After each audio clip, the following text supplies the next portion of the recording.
যে বসুন্ধৰাত আপোনালোকে মাটিৰ কাৰণে এপ্লাই কৰিছে হয়নে নহয় আপোনালোকৰ খিলঞ্জীয়া লোকসকলে মাটিৰ কাৰণে আপোনালোকে মাটিৰ অধিকাৰ পোৱাৰ কাৰণে আপোনালোকে এপ্লাই কৰিছে কাবাই 10 বিঘাত কৰিছে 10 বিঘা এটা পিটা দিনৰ পৰা আপোনালোকে মাটি খাই আছিলে আপোনালোকৰ বহুত জেগাত এই সমস্যাটো হৈছে যে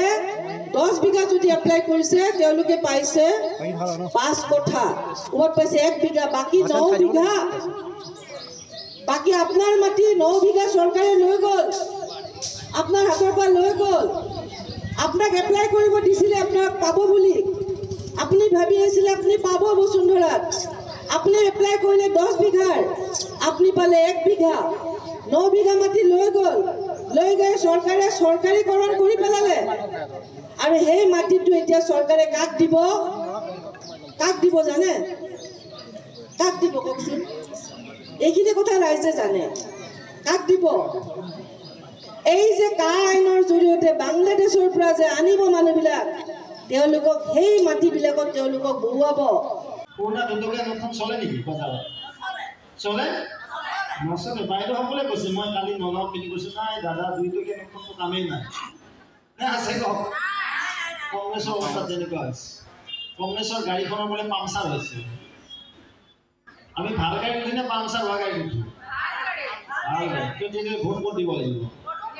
2008 চনত ওদালগুৰিত এজন সাধাৰণ ৰাভা ব্যক্তি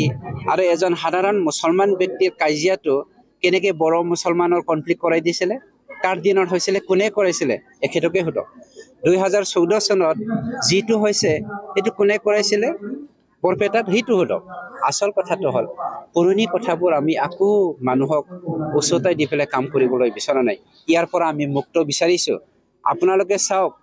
কম দিনৰ ভিতৰত বহুত ডাঙৰ এটা বম ব্ৰাছ হ'বলৈ গৈ আছে বিটিআৰত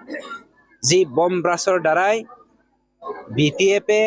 আপোনাৰ মুখটো কলা কৰিব বিচাৰিছে আমাৰ মুখটো কলা কৰিব বিচাৰিছে জিমুলা লাহে দুপাজতে চিনানে নহয় আৰু টেঙা বাৰে বাৰে বিক্ৰী কৰিব পাৰি নোৱাৰে গতিকে তেখেতে আদিকে নাহে ভোট যদি লয় আকৌ গুচি যাব এবাৰতো হাৰিবই হাৰি আৰু কেতিয়াও নাহে জিকি থাকোঁতেই নাহিছিলে হয়নে নহয় কওক জিকি থাকোঁতেই নাহিছিলে হাৰিলে কেতিয়াবা আহিব নেকি আৰু কংগ্ৰেছ দল হাৰাটো 100% খাটাং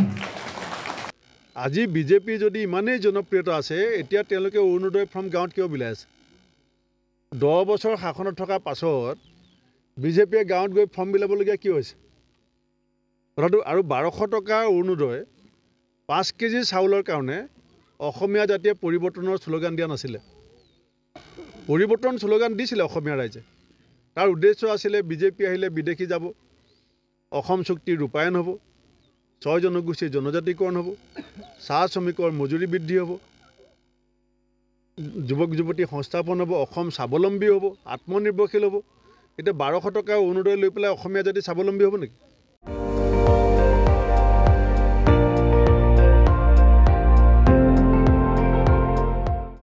আপুনি চাই আছে ND24